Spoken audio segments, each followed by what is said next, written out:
Silakan duduk Bapak Ibu, suruh kasih dalam Tuhan. Haleluya. Puji Tuhan. Haleluya, ada sukacita dalam Tuhan. Amin. Selamat datang kepada hambanya Bapak Simon Eugiri bersama cucu yang ada. Terima kasih boleh datang ke tempat ini untuk memberkati kita dengan sesuatu luar biasa ya. Saudara-saudara, hari ini adalah hari Pentakosta, saudara ya. Hari Pentakosta. Tapi saya lebih suka menyebutnya ya hari pencurahan Roh Kudus. Ya. Nah, nanti kita akan belajar saudara kebenaran firman Tuhan ya. Kebenaran firman Tuhan kita belajar apa di balik ini semua. Satu hal yang luar biasa, peristiwa yang saya katakan spektakuler saudaraku ya. Luar biasa. Kelahiran Tuhan itu spektakuler saudaraku. Iya. Spektakuler. Tidak ada orang lahir kalau bukan karena hubungan suami istri, betul? Kematiannya pun bagi saya itu spektakuler. Itu kematian yang menyelamatkan saudara. Ya. Kebangkitannya pun spektakuler. Ya. Tak ada orang mati bisa bangkit lagi. Hanya Yesus, ya, jarang dan Dia lakukan itu. Dan kenaikannya pun spektakuler saudaraku. Tidak ada orang bisa naik ke surga. Ya. Dan hari di mana Roh Kudus dicurahkan itu spektakuler saudara. Dan nanti yang lebih dahsyat yang sedang kita nantikan ini adalah hari kedatangannya. Ya, ini di mana kita perlu mempersiapkan diri kita dengan sebaik mungkin. Nah, saudaraku, saya ambil judul khotbah pada hari ini Pesta Sukacita. Ya, judul tema khotbah pada hari ini tanggal 23 Mei tahun 2021 adalah Pesta Sukacita. Sebetulnya saya membawa judul ini berkaitan dengan hal yang terjadi dalam Kisah Para Rasul pasal yang kedua. Nah, kita buka Kisah Para Rasul pasal 2. Sebenarnya harus semua kita baca, tapi nanti kita akan lihat saudara. Tapi kita baca aja satu ayat saudara ya, dalam Kisah Rasul pasal 2. Kisah Rasul pasal 2. Kita baca ya satu ayat di sini, satu ayat. Tapi nanti kita akan lihat semuanya, walaupun tidak semua yang kita baca. Kita baca, ayo pasal yang ayat yang ke-21. Mari kita membaca Kisah Rasul pasal 2 ayat yang ke-21. Kita baca bersama-sama 1, 2, 3. Dan barang siapa yang berseru kepada nama Tuhan akan diselamatkan. Haleluya. Puji Tuhan saudaraku. Saudara, pesta sukacita rohani itu terjadi di hari Pentakosta 2000 tahun yang lalu. Saya hanya bisa berkata, terpujilah Tuhan Yesus Kristus. Saudara berkata juga, terpujilah Tuhan Yesus. Amin. Saudara, tadi saya di awal katakan, saya lebih menyukai kalau kita menyebutnya hari pencurahan Roh Kudus. Kenapa saudara? Saudara, saya ajak kita melihat perspektif dulu ya, untuk kita belajar ya dalam Alkitab. Kita membuka sebentar saudara. Saudara harus tahu ya, hari Pentakosta itu adalah salah satu dari 3 hari yang utama bagi umat Israel, umat perjanjian Allah, khususnya dalam perjanjian lama. Jadi kita harus tahu. Jadi hari Pentakosta adalah salah satu dari 3 hari yang utama dari bangsa Israel, yang adalah umat perjanjian, umat kesayangan Tuhan. Amin saudara. Nah, kita belajar sebentar. Ya, kita membuka dulu ya Ulangan pasal 16. Kita buka dulu sebentar Ulangan pasal 16. Ini luar biasa saudara. Kita nanti kembali lagi kita Kisah Rasul pasal 2. Perhatikan Ulangan 16 ya. Saudara, tolong Pak David bacakan ayat yang pertama ya. Setelah baca ayat yang pertama, kemudian tolong baca ayat yang ke-9. Setelah itu baca ayat yang ke-13. Nanti ayat 16 saya yang bacanya. Ya. Nanti yang lain juga siap-siap saya akan tunjuk untuk baca ayat. Tolong baca Ulangan 16 ayat yang pertama, ayat 9 dan ayat 13. Judulnya kalau di Alkitab itu 3 hari raya utama. Betul? Betul ya Pak Simon ya? 3 hari raya utama. Tolong Pak David. Ulangan 16 ayat yang pertama. Ya. 3 hari raya utama. Ingatlah akan bulan Abib dan rayakanlah Paskah bagi Tuhan Allahmu. Sebab dalam bulan Abib itulah Tuhan Allahmu membawa engkau keluar dari Mesir pada waktu malam. Oke, ayat 9. Ayat yang ke-9, 7 minggu harus kau hitung. Pada waktu orang mulai menyapit gandum yang belum dituai, haruslah engkau mulai menghitung 7 minggu itu. Ayat yang ke-13. Hari raya pondok daun haruslah kau rayakan 7 hari lamanya.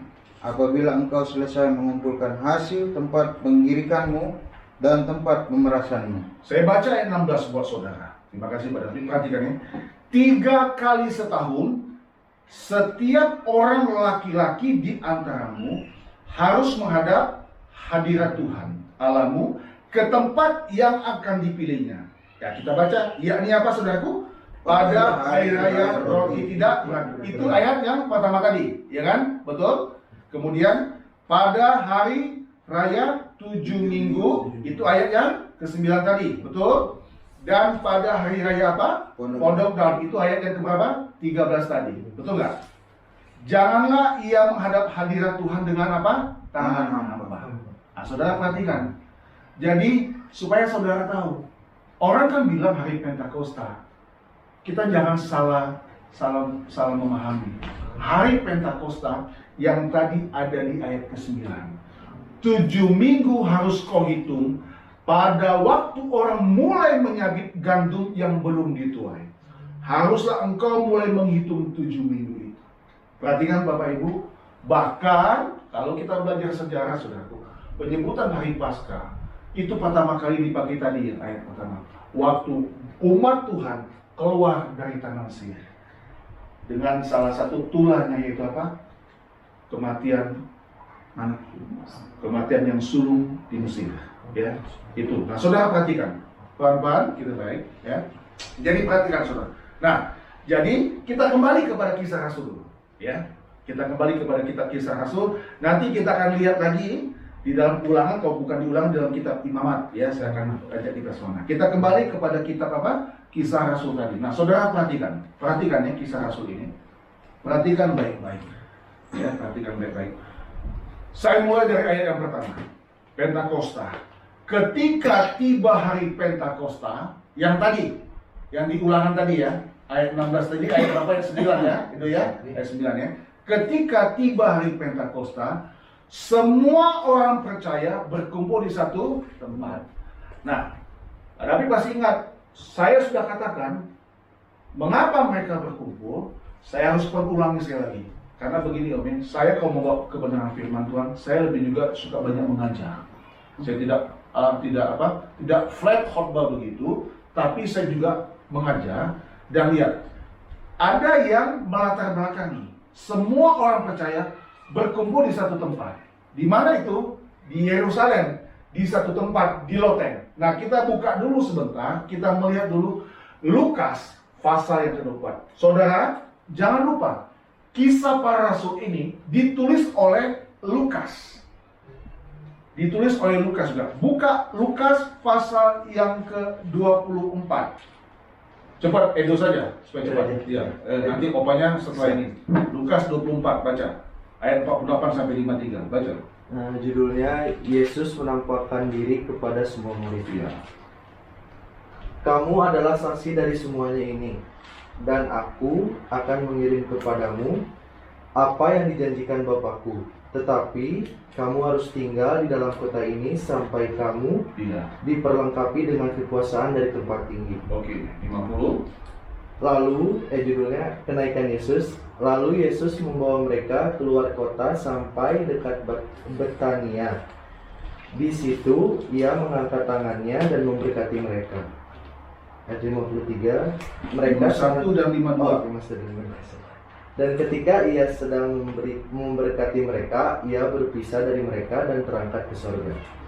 Mereka sujud menyembah kepadanya, lalu mereka pulang ke Yerusalem dengan sangat bersuka. Kemana? Ke Yerusalem. Ayat 53-nya baca. Mereka senantiasa berada di dalam bait Allah dan memuliakan Allah. Dan ini dilakukan sama mereka.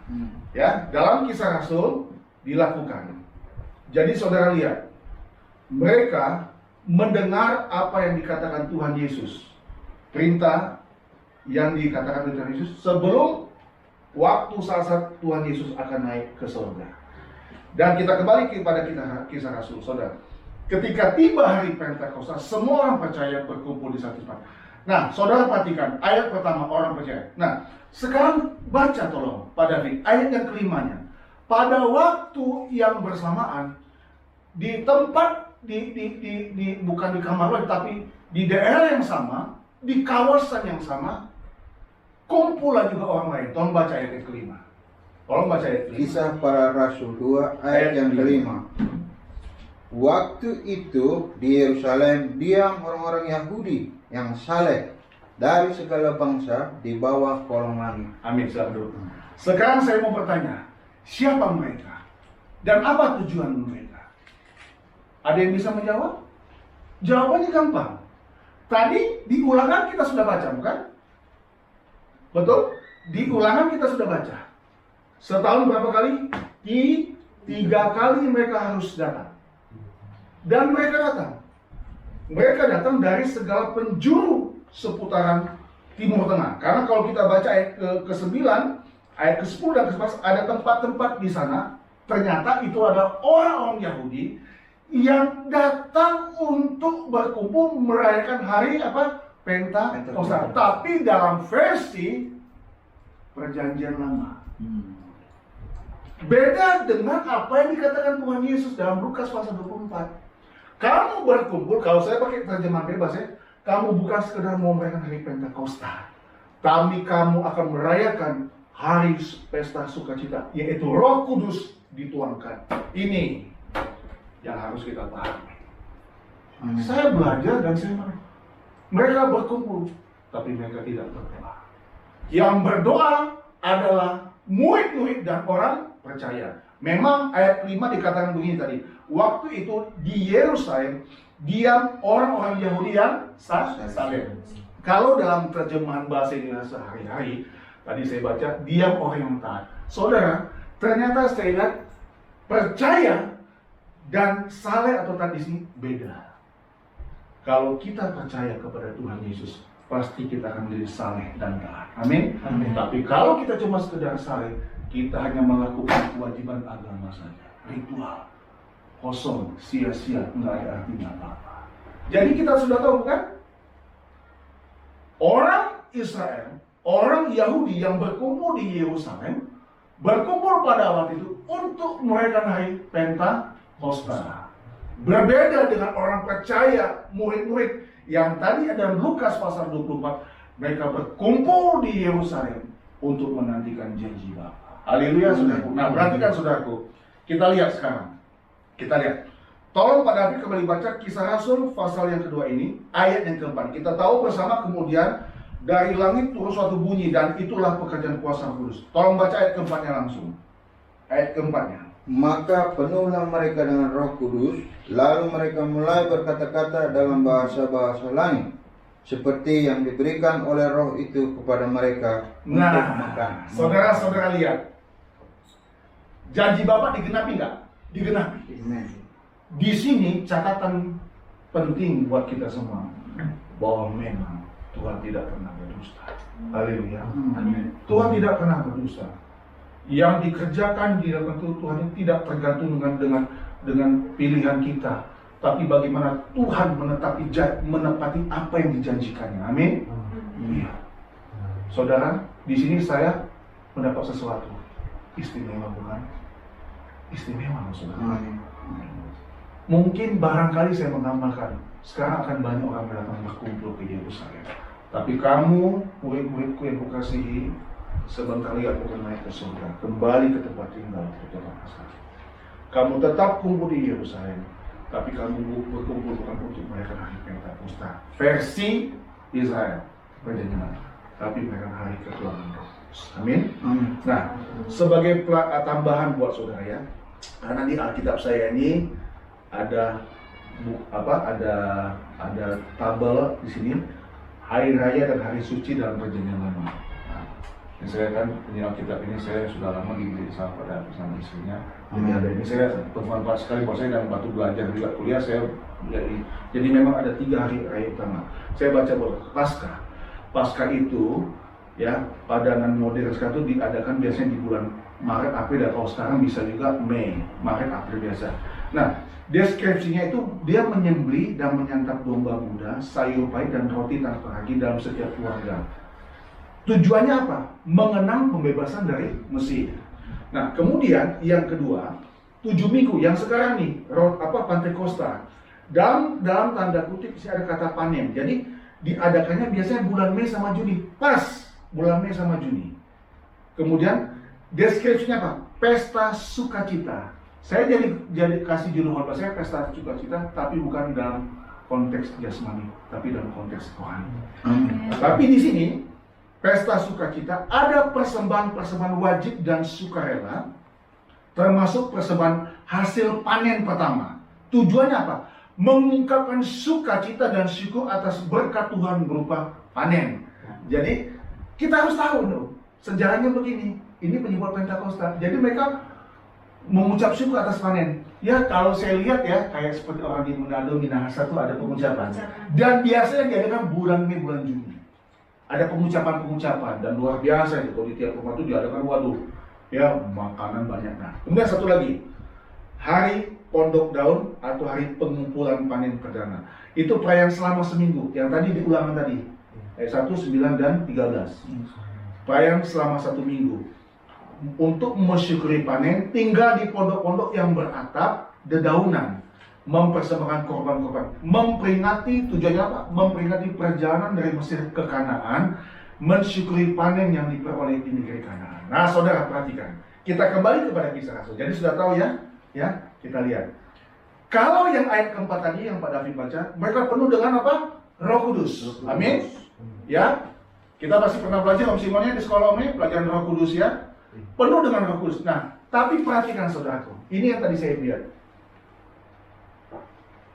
Beda orang percaya dengan hanya sekedar saleh.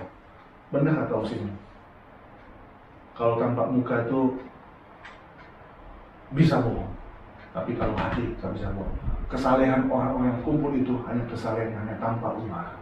Lihat apa yang terjadi, reaksi kita. Baca tolong Pak David ayat ke-6-nya. Dari Kisah Rasul 2 itu, tolong Pak David baca ayat ke-6 dan ayat yang ke-13. Ayat yang ke-6. Ketika turun bunyi itu 6, 7, dan 13. Ya, ketika turun bunyi itu, berkerumunlah orang banyak. Nah, orang yang tadi, yang laki-laki tadi, yang berkumpul tadi untuk mengadakan hari Pentakosta dan berkumpul. Oke, kemudian baca. Mereka bingung. Mereka apa? Bingung. Oke. Karena mereka masing-masing mendengar rasul-rasul itu berkata-kata dalam bahasa mereka sendiri. Ya. Mereka semua tercengang-cengang dan heran, lalu berkata, bukankah mereka semua yang berkata-kata itu orang Galilea? Jadi perhatikan, jadi seperti kayak saya, semisalnya, saya nggak tahu bahasa Arab. Ini contoh aja. Tahu-tahu dipenuhkan dengan Roh Kudus, saya bisa berbahasa Arab, saya bisa berbahasa asing. Dan mereka adalah orang Yahudi yang sudah menyebar ke tempat-tempat di mana mereka sudah memakai bahasa lokal atau bahasa setempat. Itu tadi ada Persia, Media, Elam, Mesopotamia, Yudea, dan seterusnya. Nah, tolong baca ayat 13-nya, ayat 12 dan 13 berarti. 12 dan 13. Mereka semua tercengang-cengang dan sangat termanggu-manggu sambil berkata seorang kepada yang lainnya, apakah artinya ini? Nah, tetapi orang lain menyindir, mereka sedang mabuk oleh anggur manis. Haleluya, silakan dulu saudara. Perhatikan saudaraku. Ada 2 komunitas yang kumpul. Ya. Satu komunitas orang percaya, ya, murid-murid Tuhan Yesus yang setia kepada Tuhan Yesus, yang menantikan janji Bapa sesuai dengan instruksi Yesus sebelum dia naik ke surga. Ada lagi satu komunitas bangsa yang sama, bangsa Yahudi, tapi mereka berkumpul bukan untuk menantikan janji Bapa, tapi mereka berkumpul hanya untuk merayakan panen hasil bumi yang tadi saya sudah tunjukkan dalam kitab Imamat dan kitab Imamat. Saudara perhatikan, lihat reaksi mereka. Orang yang tidak mendengar janji Bapa, yang tidak percaya kepada janji Bapa, bingung, tercengang-cengang, termangu-mangu, bahkan menyindir. Saudara perhatikan, menyindir. Nah, kita masuk ayat yang ke-14. Itu sebabnya Kisah Rasul ini, kalau saya baca satu-satu ayat, kita nggak cukup satu pasal sebetulnya. Masuk ayat ke-14. Maka bangkitlah Petrus, berdiri dengan ke-11 rasul itu, dan dengan suara nyaring ia berkata kepada mereka. Kita baca sama-sama yuk. Hai kamu orang Yahudi, dan kamu semua yang tinggal di Yerusalem, ketahuilah dan camkanlah perkataanku ini. Orang-orang ini tidak mabuk seperti yang kamu sangka, karena hari baru pukul 9. Tetapi itulah yang difirmankan Allah dengan perkataan Nabi Yoel. Sampai di sini. Saudara perhatikan. Perhatikan. Jadi ternyata kepenuhan Roh Kudus pada waktu itu jam 9 pagi. Kenapa saya bilang jam 9 pagi? Karena dalam terjemahan bahasa Inggris tulisannya begini. It's only 9 in the morning. Di sini. It's only 9 in the morning. Ternyata saya sudah cek juga dalam Alkitab Perjanjian Baru ini dalam bahasa Indonesia sehari-hari. Ternyata memang tertulisnya kalau di sini kan cuma jam 9, nggak ada pagi atau malam. Tapi ditulis di sini memang. Lalu Petrus berdiri, ayat yang ke-15. Orang-orang ini tidak mabuk seperti yang kalian sangka, sebab sekarang baru pukul 9 pagi. Jadi saudara-saudaraku, ya, saya menghormati, menghargai karena kami dulu juga suka melakukan doa 10 malam, ya.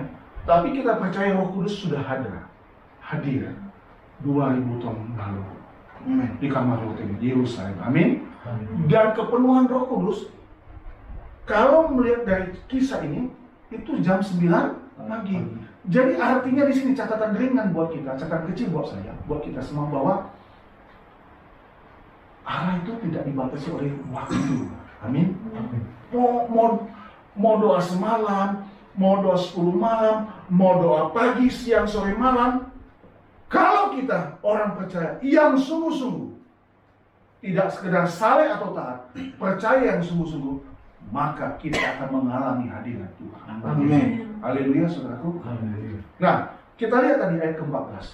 Karena di sini dia tampillah siapa? Simon Petrus. Tampillah Simon Petrus sebagai juru bicara murid-murid waktu itu.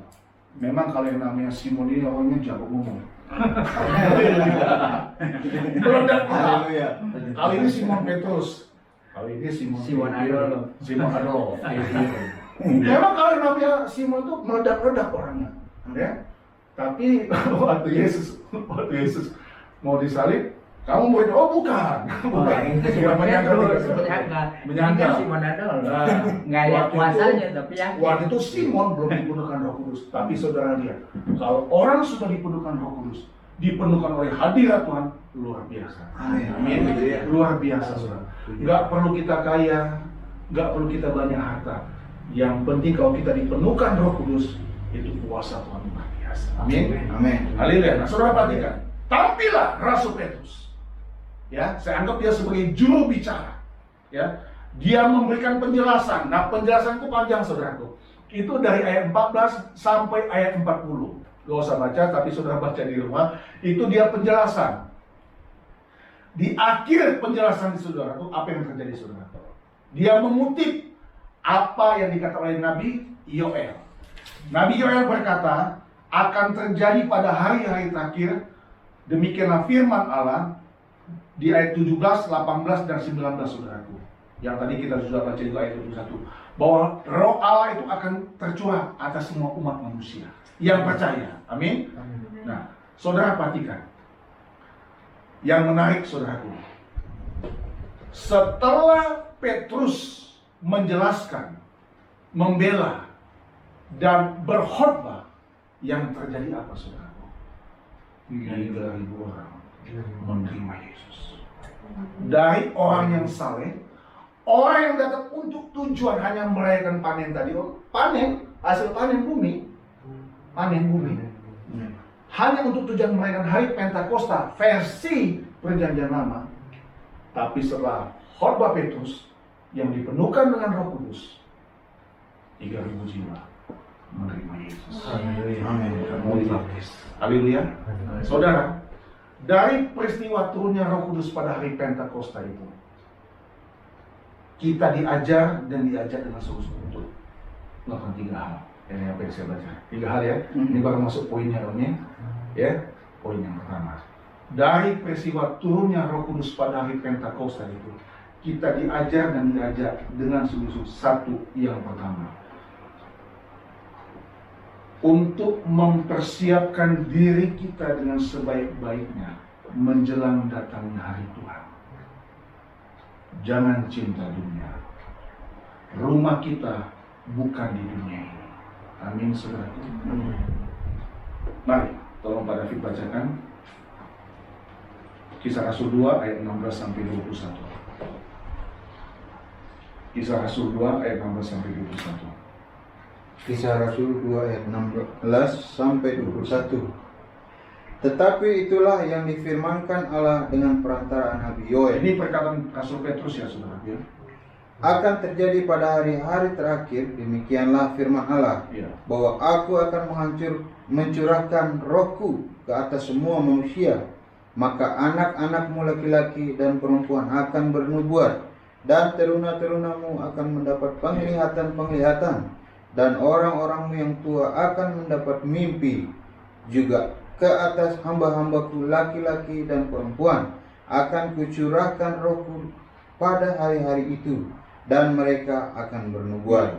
Dan aku akan mengadakan mujizat-mujizat di atas, di langit, dan tanda-tanda di bawah, di bumi, darah dan api, dan gumpalan-gumpalan asap.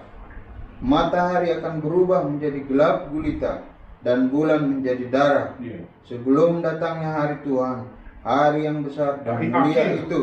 Tuhan datang. Apa? Ayat 21. Dan barang siapa yang berseru kepada nama Tuhan akan diselamatkan. Katakan amin. Saudara, kita ini, status kita jangan sekedar jadi orang saleh, cuman rajin ke gereja, tapi hanya melakukan rutinitas ritual, tapi tidak percaya dengan sungguh-sungguh lewat perkataan dan perbuatan kita. Selalu saya suka katakan, orang yang mengasihi Tuhan, pasti dia rajin beribadah.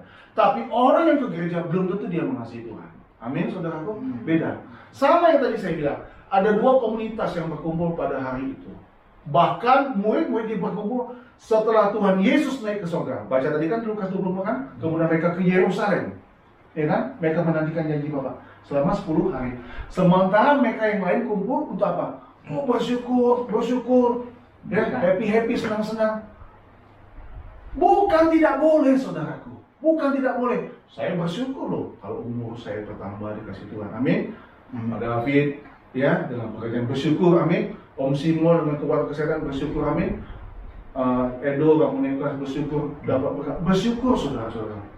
Tapi yang tidak boleh kita lupakan, tetap selalu mengucap syukur untuk hal-hal yang rohani. Jadi yang pertama, untuk mempersiapkan diri kita dengan sebaik-baiknya menjelang datangnya hari Tuhan. Mengerikan, saudara. Petrus mengutip perkataan dari kitab Nabi Yoel. Ya, hari-hari terakhir, saudara. Apalah yang artinya hidup ini tanpa Tuhan? Amin.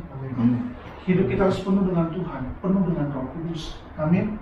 Apalah artinya kita punya seisi dunia ini, kata firman Tuhan, tapi kalau jiwa kita binasa, buat apa? Kalau nggak ada Tuhan dalam hidup kita. Haleluya. Saya bersyukur dengan kesaksian saudara Om Simon ya. Nggak tahu ya kan, teman-teman Om tadi ya. Kita nggak tahu ya, apa di ujung maut mereka masih bertobat, firman Tuhan kita nggak tahu. Bersyukur loh, masih diberikan Tuhan umur panjang. Bersyukur masih bisa menikmati berkat Tuhan. Bersyukur masih bisa melihat cucu. Haleluya. Itu berkat Tuhan yang luar biasa. Tapi berkat yang besar apa? Keselamatan. Ini yang dialami oleh 3.000 orang itu. Mereka dibukakan hati mereka. Saya bahkan sampai berpikir begini, saudara.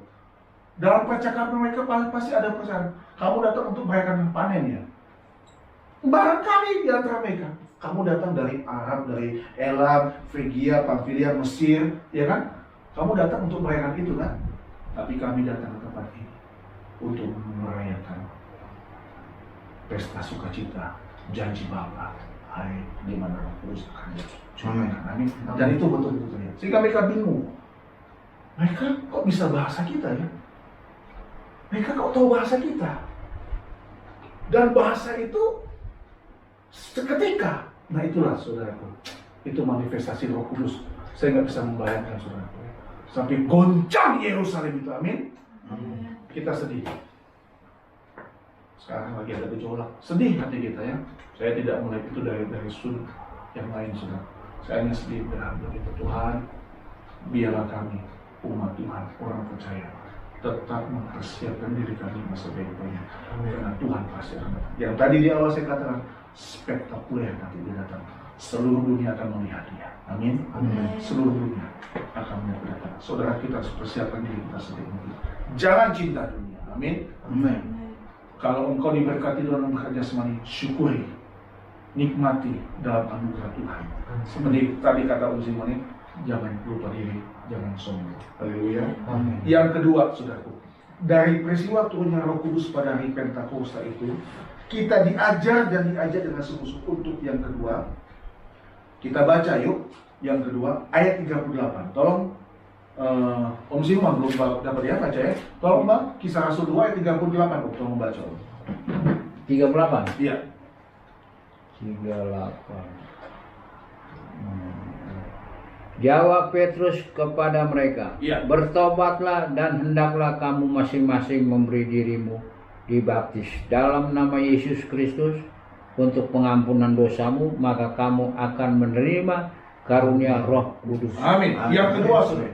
Yang kedua, dari peristiwa turunnya Roh Kudus pada hari Pentakosta, kita diajar dan diajak dengan sungguh-sungguh untuk memeriksa diri kita selalu dan memperbaiki segala kekurangan yang ada. Haleluya, saudaraku.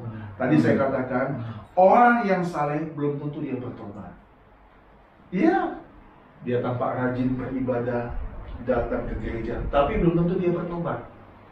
Tapi orang percaya pasti hidup dalam pertobatan. Amin. Amin. Orang percaya pasti hidup dalam pertobatan. Hari kenaikan lalu saya bicara tentang kerajaan Allah. Saya mengutip juga apa yang dikatakan oleh Yohanes Pembaptis. Bertobatlah, kerajaan Allah sudah dekat. Haleluya, saudaraku. Saudara, jadi ada apa? Ada semacam tanda kutip kegalauan, kegentaran dalam diri kita, saudaraku. Karena setiap saat Tuhan pasti datang. Amin. Kalau Tuhan mau datang, ya kita yang datang kepada Dia. Yang tadi dikatakan Simon, tiba-tiba mati, dibunuh, ditembak. Aduh Tuhan, apalagi kalau mempertaruh sedih. Tidak ada kesedihan dalam hidup kecuali kalau kita jiwa-jiwa yang belum bertobat mati sia-sia. Betul, saudaraku. Maka itu saya kasih judul orang pesta sukacita. Kenapa saya bilang sukacita? Ini ayat 38. Petrus bilang bertobat. Dan buktinya kemudian mereka bertobat. Saudara, kita buka ya. Kata sukacita itu luar biasa. Pesta sukacita itu. Lukas 15. Ada pengkhotbah pernah bilang begini. Ya, itu suka-suka dia lah ya. Lukas 15 nih, dia bilang tentang sesuatu yang hilang. Karena memang di Lukas 15 itu, saudaraku, tentang domba yang hilang, dirham yang hilang, anak yang hilang. Lukas 15. Nah, tolong Pak David bacakan Lukas 15 ayat 7, ayat 10 dan ayat 32. Saudara lihat. Lukas 15 ayat 7, 10 dan 32. Langsung ini baca. Aku berkata kepadamu, demikian juga akan ada sukacita di sorga. Akan ada sukacita di sorga Karena satu orang berdosa yang bertobat, lebih daripada sukacita karena 99 orang benar yang tidak memerlukan pertobatan. Nah, kemudian tolong baca ayat 10. Aku berkata kepadamu, demikian juga akan ada sukacita pada malaikat-malaikat Allah karena satu orang berdosa yang bertobat. Nah, lihat baca lagi ayat 32. Kita patut bersukacita dan bergembira Iya. karena adikmu telah mati dan menjadi hidup kembali. Ia telah hilang dan didapat kembali. Nah, saudara lihat. Saya lihat dalam terjemahan bahasa Inggris ya, nggak dipakai kata joy. Joy itu kan sukacita, betul kan? Tapi joy itu sifatnya sesuatu yang dari luar, datang ke dalam kita. Sukacita, misalnya kita dapat uang misalnya ini cuma sukacita. Tapi kalau ini dipakai kata, tolong Pak David, apa terjemahannya? Rejoicing. Bergembira, bersukacita, bergembira juga. Tapi sukacita yang datangnya dari dalam. Amin, keluar. Haleluya. Ada merek sampo Rejoice ya? Iya kan? Ya, supaya yang dari dalam itu indah. Tapi ini dalam Lukas 15 tentang domba yang hilang, dirham yang hilang, yang ditemukan dan anak hilang balik kembali, dipakai kata rejoicing. Glad, bergembira, bersukacita. Sesuatu yang datangnya dari dalam. Saudara, yang kita lihat di sini adalah sukacita yang luar biasa. Ini Petrus tidak peduli orang-orang sebangsanya datang dari tempat-tempat yang lain untuk bersukacita merayakan panen. Gak peduli. Tapi Petrus peduli. Dia menanti janji Bapa. Dan itu digenapi di Yerusalem. Haleluya. Sehingga dia dengan kuasa Roh Kudus bilang, bertobatlah. Beda sekali ya, Om Simon. Dengan Petrus waktu dia belum penuh Roh Kudus, waktu Yesus ditangkap. Aku tidak kenal dia. Aku gak tahu. Yesus sudah bilang, ayam berkokok 3 kali, ya kan? Sebelum apa? 3 kali ayam berkokok kamu yang kalah, ya kan? Lihat, beda. Orang sudah percaya di penuhan Roh Kudus. Amin, saudaraku. Jadi saudara kita lihat kuasa Roh Kudus. Dan Roh Kudus ada dalam hati dan hidup kita. Amin. Jangan sakiti dia. Amin. Dia pribadi. Haleluya. Tadi kita nyanyi apa? Kurasakan kasih-Mu Tuhan. Itu yang kedua, saudaraku. Untuk memeriksa diri kita selalu dan memperbaiki hidup kita. Amin, saudara. Itulah sebabnya, saudaraku, penting bagi kita. Handphone saja kan perlu dicas, ya kan? Aplikasi perlu di-upgrade. Apalagi hidup kita loh, betul nggak? Sepanjang hari, ya kita nggak sadar, tapi pikiran kita, perkataan kita, bahkan perbuatan kita mungkin menyakiti hati Tuhan, mengecewakan Dia, atau menyakiti hati sesama kita. Itulah sebabnya kita berlutut di bawah kaki Tuhan. Mohon ampun. Setiap hari harus kita amin, saudaraku. Kita mau hidup berdamai dengan Tuhan. Haleluya. Jadi itu dari peristiwa turunnya Roh Kudus pada hari Pentakosta. Yang pertama, untuk mempersiapkan diri kita dengan sebaik-baiknya menjelang datang hari Tuhan. Dan saya tambahkan, jangan kamu cinta dunia. Yang kedua, untuk memeriksa diri kita selalu dan memperbaiki segala kekurangan kita ada. Nah, yang ketiga, saudaraku, yang ketiga, saya ajak kita kembali kepada Kisah Rasul pasal yang kedua. Yuk kita baca. Ini yang ketiga, poin yang terakhir. Kisah Rasul pasal yang kedua ini. Mari kita membaca agak banyak, saudaraku ya. Tapi kita baca yuk. Kisah Rasul pasal 2 ayat 41 sampai 47. Tapi lebih baik kita langsung lompat saja. Langsung ayat 47 ya. Ayat 47. Karena kita tahu cara hidup jemaat ini. Kita baca ayat 47 sama-sama. 1, 2, 3. Sambil memuji Allah dan mereka disukai semua orang. Dan tiap-tiap hari Tuhan menambah jumlah mereka dengan orang yang diselamatkan. Saudara, dari peristiwa turunnya Roh Kudus pada hari Pentakosta itu, kita diajar dengan sungguh-sungguh bahwa panen berkat jasmani bukanlah ukuran sukacita orang percaya. Amin. Ukuran sukacita kita adalah berkat rohani. Baca Lukas 15 tadi, saudaraku. Amin. Itu. Malaikat Tuhan itu bersukacita kalau ada orang bertobat. Aduh, luar biasa. Amin. Kalau berkat jasmani bukan berarti kita nggak boleh bersukacita. Jangan salah paham ya. Amin. Saudara diberkati dan puji Tuhan. Haleluya. Dengan berkat itu, dengan berkat jasmani, materi, kekayaan, harta benda, rumah, mobil ya, kita tetap bersyukur kepada Tuhan. Amin. Karena kita tahu lewat itu semua kita masih tetap boleh melayani Tuhan. Tapi panen berkat jasmani bukanlah ukuran sukacita orang percaya.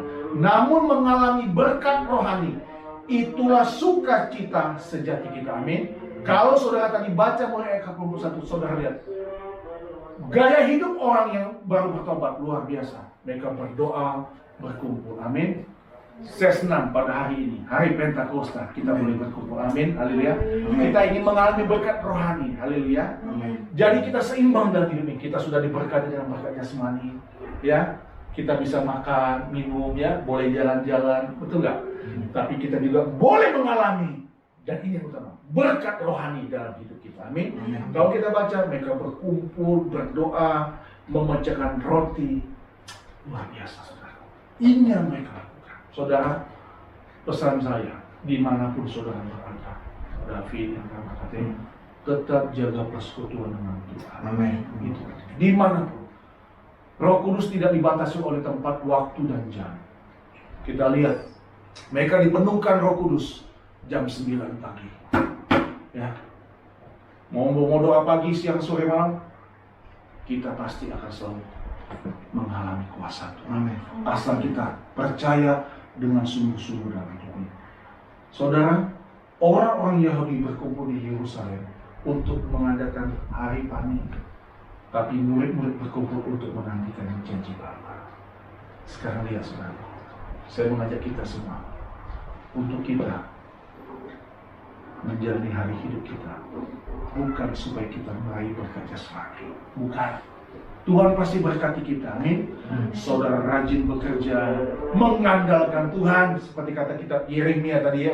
Kebetulan juga waktu kami doa hari Jumat juga kami juga menyinggung kitab Yeremia itu mengandalkan pasti. Tapi yang paling penting, kita berjalan bersama dengan Tuhan. Hidup dalam pertobatan, tidak cinta Tuhan, tidak cinta dunia maksudnya, tapi mencintai Tuhan. Saudara lihat, itu paling sukacita yang luar biasa.